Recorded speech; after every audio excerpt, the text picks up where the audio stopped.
Concert மாதிரி 3, 2, 1. இன்னைக்கு வந்து என்னோட மேக்கப் ஆடிஷன்ஸ் பார்க்க போகிறோம். ஆல்ரெடி வந்து நான் என்னென்ன மேக்கப் ஐட்டம்ஸ் யூஸ் பண்ணுறேன் அப்படின்னு சொல்லிட்டு பழைய வீடியோ ஒன்று இருக்குது. அதை நான் வந்து லிங்க் பண்ணுறேன் டிஸ்கிரிப்ஷனில். அந்த ஆல்ரெடி இருக்கிற கலெக்ஷன்ஸில் நான் கொஞ்சம் ஆட் பண்ணியிருக்கேன். அது என்னென்னு பார்ப்போம். ஓகேவா? ஃபர்ஸ்ட் ஒன் வந்து பேக்கில் studio HD liquid concealer. Shade வந்து ஹெச்டி மீடியம் 200. இது வந்து இருக்கிறதுலையே லைட்டஸ்ட் ஷேடு. ஆனால் நான் எதுக்கு வாங்கினேன்னா, மேக்கப் ரொம்ப பிடிச்சி எல்லா ஐட்டம்ஸையும் வாங்கி கற்றுக்கிட்டு அப்படி பண்ணல. எனக்கு சுத்தமாக மேக்கப்பே ஃபஸ்ட்டு பிடிக்கல. ஒரு ஃபுல் செட்டு நான் வந்து யூடியூப்பில் ஒரு ஹோஸ்ட்டாக நீ வரணும் அப்படின்னு சொன்னாங்க. வந்து வாரம் வரும் அப்படின்ற மாதிரி சொன்னாங்க 2016-17. அப்போ வந்து ஒரு நிமிஷம் கன்சீலர் அழிச்சிட்டு வரேன். அப்போ வந்து நான் லைஃப் ஸ்டைலில் போய் ஒரு செட் ஃபுல்லாக அப்படியே கொடுங்க, யூடியூப் ஷூட்டுக்கு வேணும் அப்படின்னு சொல்லி கேட்டிருந்தேன். அவங்க வந்து எனக்கு எல்லாமே கொடுத்தாங்க. பேசிக்காக என்னென்ன இருக்கும், ஃபவுண்டேஷன், கன்சீலர், கான்டியார், இதெல்லாம் கொடுத்தாங்க. அது எல்லாத்தையும் ஃபஸ்ட் டைம் போட சொன்னப்போ சரின்ட்டு யூடியூப் வீடியோ பார்த்து போடும்போது பயங்கர ஓவர்வெல்மிங் ஆயிடுச்சு. இவ்வளோ பண்ணி நம்ம வந்து ஒரு மூஞ்சை நல்லா காட்டணுமா, அப்படி ஒரு மூஞ்சி தேவையில்லடா அப்படி அந்த மாதிரி ஆகிட்டேன். நான் 1 இயர் ஃபுல்லாக நான் வந்து மேக்கப் போடணும் அழுதுகிட்டே போடுவேன்.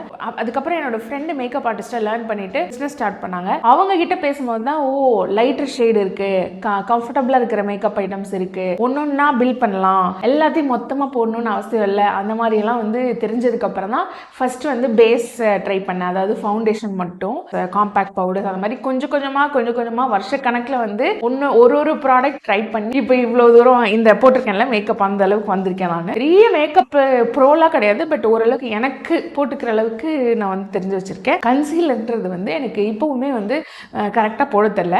ஆரஞ்சு கரெக்டரும் கன்சீலரும் இப்போ வரைக்கும் எனக்கு வந்து எப்படி போடுறதுனே தெரில. கொஞ்சம் மிஸ்மேட்ச் ஆகிடும். ஒன்று ஆரஞ்சாக போயிடும், இல்லை வந்து ரொம்ப ஃபவுண்டேஷன் ஆகிடும், இல்லை வந்து அப்படியே ஒழுகிட்டு கண்ணுக்கு கீழே வரும். அந்த மாதிரிலாம் நிறையா ஆயிருக்கு. யாரும் ஞாபகம் இல்லை, பட் யாரும் நான் நிறைய மேக்கப் போடுறது பிடிக்கலனால எனக்கு பார்க்குறது பிடிக்கும். அதனால் மேக்கப் வீடியோஸ் பார்த்துட்டு இருப்பேன் ஷார்ட்ஸ்லாம். ஐ திங்க் மேட் பை மோனான்னு தான் நினைக்கிறேன். அவங்க வந்து லைட்டஸ்ட் ஷேட் கன்சீலர் எடுத்து இந்த இடத்துல மட்டும் போட்டாங்க. ஸோ அப்போ கொஞ்சம் ஹைலைட்டடாக தெரிஞ்சுது. நான் என்ன நினச்சேன்னா, நம்ம கலருக்கு மேலே லைட்டர் கலர் எடுத்தால் ஒர்க்கே ஆகாது அப்படி நினச்சிட்டு இருந்தேன். சில வீடியோஸில் நீங்கள் என்னோட மேக்கப் பார்த்துருந்தீங்கன்னா, நான் கான்டியோர் இப்போவுமே நான் கான்டியோர் போடல, கான்டியோர் போட்டிருக்க மாட்டேன், ப்ளஷ் போட்டிருக்க மாட்டேன். ஸோ இங்கே வந்து ஒரு ஃபேஸ் லிஃப்டிங்கே நடக்காது. அதனால் எனக்கு என்ன ஆயிடுச்சுன்னா, ஒரு மாதிரி ஷீட் மாதிரி ஆயிடுச்சு. ஏதோ கவர், ஒரு ப்ரௌன் கலர் கவர் எடுத்து ஒட்டினா எப்படி இருக்கும் அந்த மாதிரி ஃபீல் இருந்துச்சு. ஒரு டெஃபினேஷனே இல்லாமல் இருந்தது. அதனால் சரி ஓகே, இந்த மாதிரி லைட்டஸ்ட் ஷேட் எடுத்துட்டு இந்த இடத்துல ட்ரையாங்கிள் மாதிரி போட்டோம்னா இங்கே வந்து ஆக்சுவல் கலர் இருக்கும், இங்கே கொஞ்சம் பிரைட்டாக தெரியும். இந்த கலர் வந்து இப்படி தான் இருக்கும். இது நார்மல் லிக்விட் கன்சீலர். இங்கே பாருங்கள் என்ன கலரில் இருக்குன்னு. நெக்ஸ்ட் வந்து எனக்கு பிடிக்காத ஒரு product, orange concealer, orange colour character. அதை ரொம்ப நாள் யூஸ் பண்ணாமல் இருந்தேன். பட் இப்போ ஒரு நல்ல ஃபவுண்டேஷன் கிடச்சதுக்கப்புறமா ஐ குட் ஃபீல் இந்த கண்ணுக்கு கீழே ஆரஞ்சு போடலைன்னா பிளாக்காக இருக்கிற டார்க் சர்க்கிள்ஸும் ப்ரௌனாக இருக்கிற ஃபவுண்டேஷனும் ரெண்டும் சேர்ந்து கிரேயாக மாதிரி தெரியுது. அதனால் கன்ஃபார்மாக கலர் கரெக்டர் போட்டே ஆகணும் அப்படின்னு சொல்லிட்டு முன்னாடி வந்து நான் யூஸ் பண்ண கலர் கரெக்டர் வந்து ரொம்ப ஐ திங்க் எல்ஏ யூஸ் பண்ணேன். அது வந்து எனக்கு சுத்தமாக செட் ஆகலையா இல்லை எனக்கு போட தெரியலையான்னு தெரில. பட் எனக்கு பிடிக்கவே இல்லை. பல வருஷம் கழிச்சு, ஐ திங்க் ஒரு 3 இயர்ஸ் இருக்கும், ஆரஞ்சு கரெக்டரே நான் யூஸே பண்ணல 3 இயர்ஸாக. இப்போ வந்து சரி ஓகே ரொம்ப கிரே ஆகுது அப்படின்னு சொல்லிட்டு இப்போ வாங்கினது வந்து Mars cover ranges concealer palette. இதுவும் வந்து மேட் பை மோனா அவங்க வந்து சஜஸ்ட் பண்ணியிருந்தாங்க, அதனால் இதை வாங்கினேன். இது ஐ திங்க் கொஞ்சம் அஃபோர்டபுள் ரேஞ்சில் இருந்துச்சு. ஐயோ கழிச்சு தனியாக கலந்து விழுந்திருக்கு. கம்மி காசுக்கு வாங்கினா இப்படி தான் ஆகும் போல். ஸோ இது அவங்க என்ன சொன்னாங்கன்னா, இந்த ஒரு பேலட் இருந்தால் போதும், இதில் கான்டியோரும் இருக்குது, கன்சீலரும் இருக்குது, அதுக்கப்புறம் இந்த பர்பிள் க்ரீன் எல்லாமே இருக்குது, அதனால் யூஸ் பண்ணிக்கலாம் அப்படின்னு சொன்னாங்க. பட் இதோட டச் அண்ட் ஃபீல் எனக்கு பிடிக்கல. இது ஸ்கின்னில் இருக்கிற ஃபீலிங்குமே எனக்கு பிடிக்கல. ரொம்ப அப்படியே பச்சக்குன்னு ஒட்டிருக்கு. இந்த பபிள் கம்லாம் ஒட்டினா எப்படி இருக்கும் அந்த மாதிரி ஒரு ஃபீலிங்கில் இருக்குது. அதனால் எனக்கு தெரிஞ்ச மேக்கப்பில் வந்து கொஞ்சம் அஃபோர்டபுள் ரேஞ்ச். ஐயோ உள்ள விழுந்து நாசம் ஆயிடும் போலே. இது வாங்கி ஒரு 2 டைம் தான். நல்லா இது பார்த்தீங்கன்னா தெரியும். வாங்கி 2 டைம் 2 கலர் மட்டும் யூஸ் பண்ணிட்டு நல்லா இல்லைன்னு அப்படியே வச்சுட்டேன். அதனால் இதை நான் யூஸ் பண்ண மாட்டேன்னு தான் நினைக்கிறேன். இப்போ வரைக்கும் யூஸ் பண்ணல. வாங்கி எப்போ வாங்கினேன், ஒரு 2-3 மந்த்ஸ் இருக்கும். பட் ஒரே ஒரு டைம் தான் யூஸ் பண்ணியிருக்கேன். இது ஏதோ ரொம்ப பெரிய ஷூட், அங்கே வந்து நம்மளுக்கு இந்த எல்லா கலர்ஸும் வேணும், கான்டியூர்ஸ் வேணும் வச்சுருக்கீங்களா அப்படின்னு யாராவது கேட்டாங்கன்னா அப்போ நம்ம யூஸ் பண்ணுறதுக்காக, டெய்லி யூசேஜ்க்கு இல்லை அப்பப்போ போடுறதுக்கு அடிக்கடி. எல்ஃபில் வந்து இது என்ன கலர், எல்ஃபில் வந்து ஆரஞ்சு 84859. இது இதை வாங்கிட்டு நான் வந்து ட்ரை பண்ணி மொக்கை ஆயிடுச்சு. அதுக்கப்புறம் நான் வந்து ஒரு இன்ஸ்டாகிராம்லேயோ இதுலேயோ ஸ்டோரி போட்டிருந்தேன். ஆமாம், இன்ஸ்டாகிராமில் ஸ்டோரி போட்டிருந்தேன். இந்த மாதிரி எனக்கும் ஆரஞ்சு கலர் கரெக்டருக்கும் ஆகவே மாட்டேங்குது, எப்போ பார்த்தாலும் தப்பு தப்பாக வருது, இதை மட்டும் எப்படி ஃபிகர் அவுட் பண்ணுறதுன்னு தெரில அப்படின்னு சொல்லிட்டு அப்போ தான் வந்து எனக்கு என் ஃப்ரெண்ட்ஸு ஃபாலோவர்ஸு எல்லோரும் வந்து மெசேஜ் பண்ணுறாங்க. இந்த மாதிரி கன்சீலரும் ஆரஞ்சு கரெக்டரும் சேர்ந்து ஒரு ப்ராடக்ட் இப்போ வந்திருக்கு ரீசெண்டாக, அதை நீ யூஸ் பண்ணியிருந்தேன்னா உனக்கு இந்த மாதிரி ஆரஞ்சிஷ் ஆகாது அப்படின்னு சொல்லிட்டு வாங்கி ஒரு நாளில் கொஞ்சம் முன்னாடியே ஸ்டேட்டஸ் போட்டிருந்தா மேபி சஜஸ்ட் பண்ணியிருப்பாங்கன்னு நினைக்கிறேன். இதை வாங்கினதுக்கப்புறமா அவங்க சொன்னாங்க. அதனால் இது முடிஞ்சதுக்கப்புறம் அந்த ப்ராடக்ட், ஆக்சுவலி அந்த ப்ராடக்ட் பேர் ஞாபகம் இல்லை, நான் இருந்துச்சுன்னா உங்களுக்கு ஸ்க்ரீன்ஷாட் போடுறேன். பட் அந்த ப்ராடக்ட்டை பார்த்தப்போ எனக்கு இந்த மாதிரி ஒரு ப்ராடக்ட்டை தான் நான் எக்ஸ்பெக்ட் பண்ணேன், அந்த மாதிரி ஃபீல் ஆச்சு.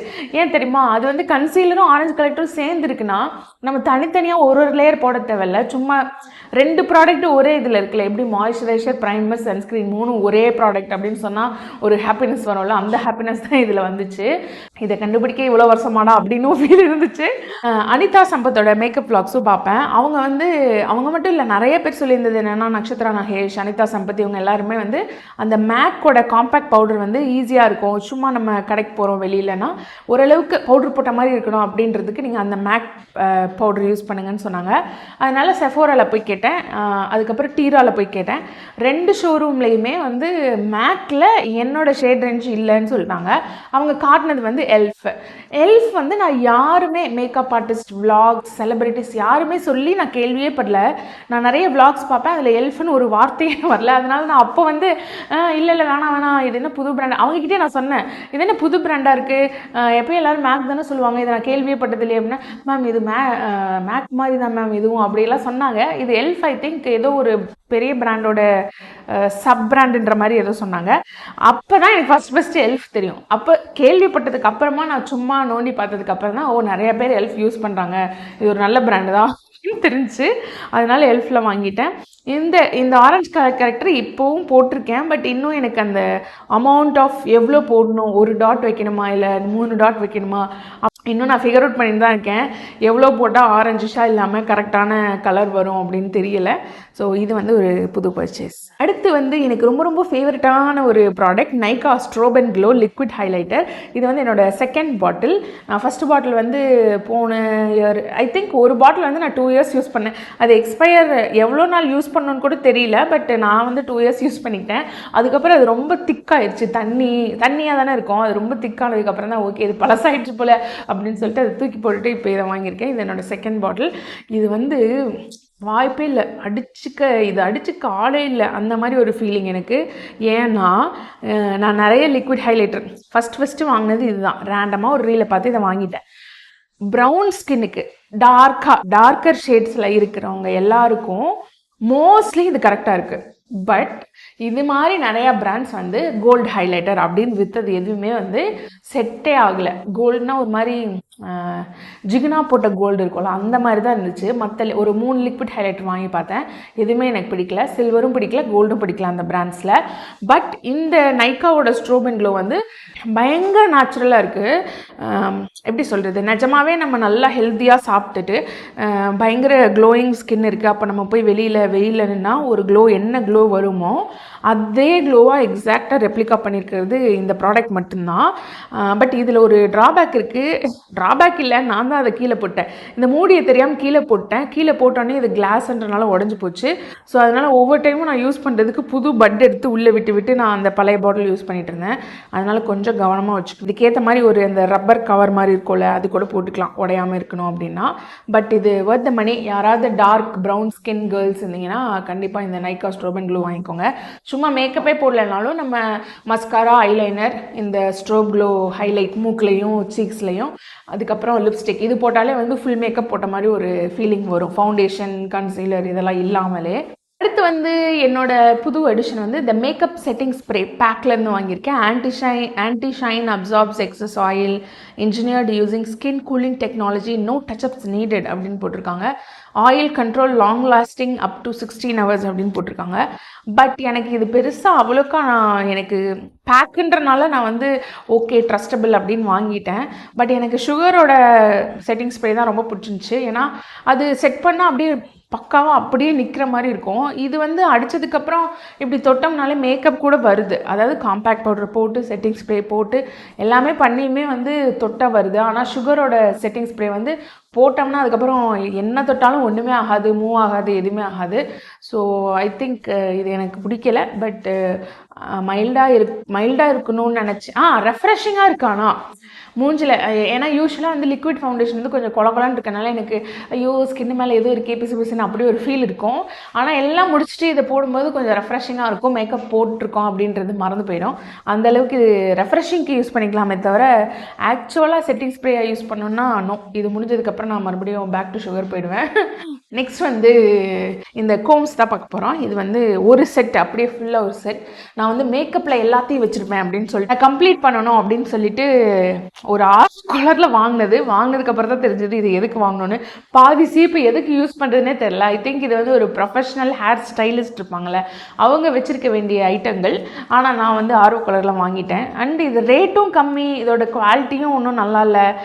ப்ளஸ் அந்த பல்லு இருக்கும்ல அதெல்லாம் எனக்கு சீப்பை பொறுத்த வரைக்கும் நான் ரொம்ப ஸ்பெசிஃபிக்காக இருப்பேன். எப்படி ஃபீல் ஆகுது, நம்ம ஸ்கேல்ப்பை வந்து இரிட்டேட் பண்ணதா அந்த மாதிரிலாம்.